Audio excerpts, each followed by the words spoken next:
नमस्कार, आप देख रहे हैं बिस्तक और मैं हूं आपके साथ विशाल शर्मा। दुनिया भर के शेयर बाजार के लिए बड़ी गुड न्यूज सामने आई है। जी हां, आप सही सुन रहे हैं।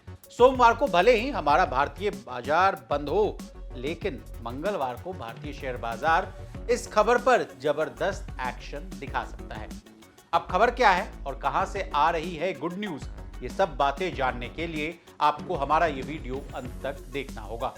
असल में अमेरिका आंशिक शटडाउन के मुहाने पर खड़ा था। अमेरिकी नागरिकों के लिए रोजाना जीवन से जुड़े सेवाओं पर जबरदस्त असर पड़ने वाला था, लेकिन अब ऐसा नहीं होगा। अमेरिका सहित दुनिया भर के लिए राहत की खबर उस वक्त आई जब अमेरिकी कांग्रेस ने शनिवार को देर शाम स्टॉप गैप फंडिंग बिल को पास कर दिया। डेमोक्रेटिक के बहुमत वाले सीनेट ने इस फंडिंग बिल को 9 के मुकाबले 88 वोट से पास कर दिया, जिससे अमेरिकी सरकार आंशिक शटडाउन से बच गई। बिल पास होने के बाद राष्ट्रपति के पास हस्ताक्षर के लिए बिल को भेज दिया गया है। बता दें, अगर ये फंडिंग बिल पास ना होता तो अमेरिकी सरकार शटडाउन का ऐलान कर देती और बड़ी संख्या में कर्मचारियों को घर पर बैठना पड़ता। अब जिस फंडिंग को मंजूरी दी गई है उस पर विस्तार से चर्चा कर लेते हैं। स्टॉप गैप फंडिंग बिल जिसको मंजूरी दी गई है उसमें 16 अरब डॉलर आपदा के वक्त राहत के लिए दिया जाएगा। हालांकि इसमें यूक्रेन को दी जाने वाली मदद को शामिल नहीं किया गया है। वैसे तो अब शटडाउन कुछ दिनों के लिए टाल दिया गया है, लेकिन इसकी खबर ने सबको डरा दिया था। गवर्नमेंट शटडाउन का मुद्दा क्या है ये भी जान लीजिए।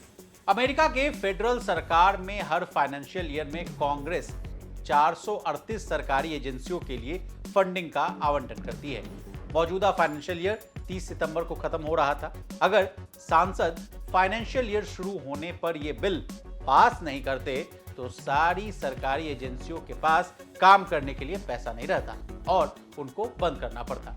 सांसदों और दक्षिणपंथी रिपब्लिक नेताओं के बीच विवाद की वजह से फंडिंग के प्रस्ताव पर बात नहीं हो पा रही थी, जिससे यूएस शटडाउन का खतरा खड़ा हो गया था। बता दें, 1981 के बाद से अब तक यूएस में 14 बार शटडाउन हो चुका है। हालांकि इसमें से कुछ 1 या 2 दिनों के लिए भी रहा है। हालांकि इसके पहले दिसंबर 2018 और जनवरी 2019 के बीच 34 दिनों तक शटडाउन चला था, जो कि सीमा सुरक्षा के मुद्दे पर था। अब जाते जाते अमेरिका में अगर शटडाउन लग जाता है तो क्या होगा ये भी जान लीजिए। अगर शटडाउन होता तो फेडरल सरकार के तहत आने वाले ढेरों कर्मचारियों को अस्थायी छुट्टी दी जाती, जिससे उन्हें सैलरी भी नहीं मिलती। कई तरह के रोजगार बंद हो सकते थे। हालांकि जो कर्मचारी जरूरी सेवाओं में काम करते वो काम करते रहते, लेकिन उन्हें भी इसके पैसे बहुत कम मिलते या सैलरी टाल दी जाती।